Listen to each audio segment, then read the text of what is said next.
नगर निगम के दिल्ली नगर निगम के एमसीडी के अभी चुनाव होने वाले थे 9 तारीख को।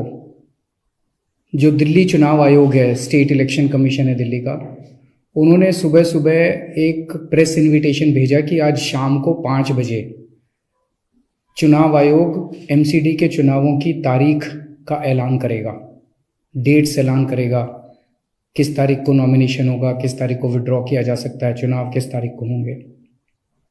शाम को 5 बजे चुनावों का ऐलान होना था, तारीखों का ऐलान होना था। 4 बजे, उसके 1 घंटा पहले, केंद्र सरकार ने चुनाव आयोग को चिट्ठी लिखी कि हम दिल्ली के तीनों नगर निगमों को एक साथ एक नगर निगम बनाने जा रहे हैं, इसलिए आप ये चुनाव टाल दीजिए। 5 बजे चुनाव आयोग ने केंद्र सरकार के कहे के मुताबिक चुनाव टालने का ऐलान कर दिया। शायद भारत के इतिहास में पिछले 75 साल में आजादी के बाद से पहली बार ऐसा हुआ होगा कि केंद्र सरकार ने सीधे किसी राज्य के चुनाव आयोग को चिट्ठी लिख के चुनाव टालने के लिए कहा है। लोगों के अंदर बातचीत चल रही है कि 2-3 बातें चल रही हैं। 7 साल से 8 साल से केंद्र में भारतीय जनता पार्टी की सरकार है। 8 साल, अगर इनको तीनों एमसीडीज को एक साथ करना था, इकट्ठा करना था, 8 साल में इन्होंने क्यों नहीं किया? चुनाव की तारीखें ऐलान करने के 1 घंटा पहले इनको अचानक याद आई कि अब हमें तीनों एमसीडी को इकट्ठा करना है, इसलिए चुनाव टाल दिए जाएं। तो लोग कह रहे हैं कि एमसीडी को इकट्ठा करना, एक करना तो बहाना है, मकसद चुनाव टालने का था।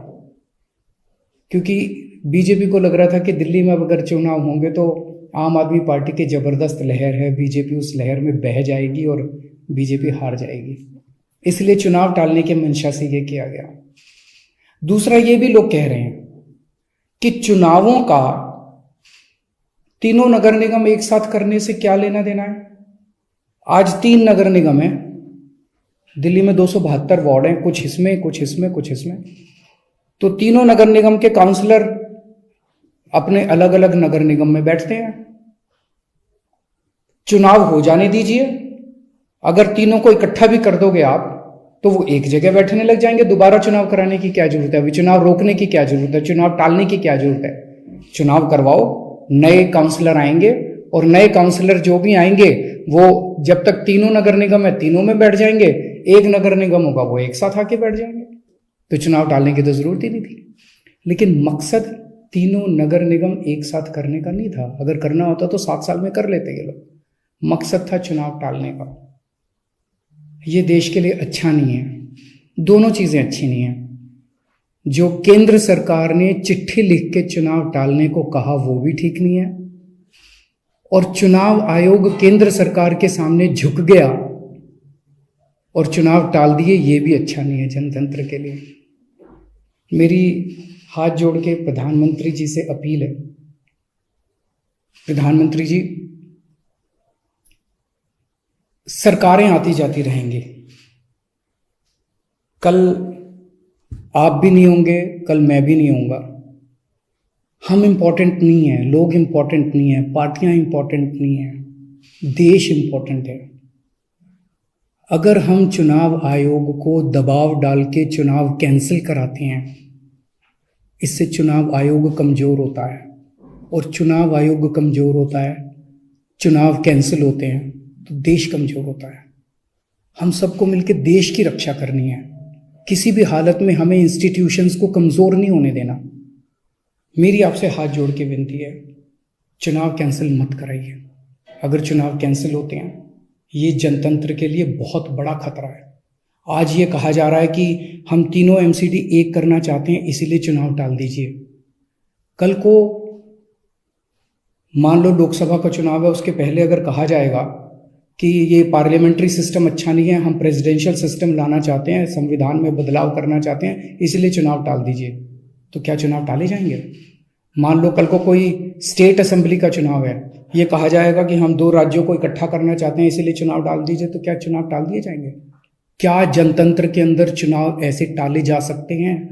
ये बहुत बड़ा प्रश्न है। मैं प्रधानमंत्री जी से यही निवेदन करना चाहूँगा, कल केजरीवाल भी नहीं रहेगा, कल मोदी जी भी नहीं रहेंगे, ये देश रहेगा। इस देश को अपने को कमज़ोर नहीं करना। मुझे नहीं पता कि राज्य के हमारे जो स्टेट इलेक्शन कमिश्नर हैं उन पे ऐसा क्या प्रेशर डाला गया, उनको क्या धमकी दी गई, इनकम टैक्स की, ईडी की, सीबीआई की कोई धमकी दी गई, या वो अभी अप्रैल में रिटायर हो रहे हैं तो उनको पोस्ट रिटायरमेंट कोई लालच दिया गया, मुझे नहीं पता क्या दिया गया, लेकिन वो तुरंत 1 घंटे के अंदर चुनाव टालने को तैयार हो गए। ऐसे संस्थाएं कैसे चलेंगी? और मैं हमारे स्टेट इलेक्शन कमिश्नर से भी कहना चाहूँगा कि सर, अगर आप ऐसे चुनाव टाल देंगे, ये तो जनतंत्र ही नहीं बचेगा। हम लोगों ने आज़ादी किस लिए पाई थी? इस देश ने आज़ादी किस लिए पाई थी? जनता का राज है, जनतंत्र है इस देश के अंदर। आप ऐसे चुनाव टाल देंगे तो जनतंत्र ही नहीं बचेगा। मुझे नहीं पता आपके ऊपर क्या प्रेशर डाला जा रहा है, मुझे नहीं पता आपको क्या धमकी दी जा रही है या क्या लालच दिया जा रहा है, लेकिन सर, जो भी आपको धमकी दी जा रही है, जो भी आपको लालच दिया जा रहा है, बाहर आके बता दीजिए देश को, सारी जनता को बता दीजिए। देश आपके साथ खड़ा हुआ, पूरा देश आपका साथ देगा। पर झुकिए मत सर, किसी के सामने मत झुकिए। देश की बात है, जनतंत्र की बात है। नमस्कार।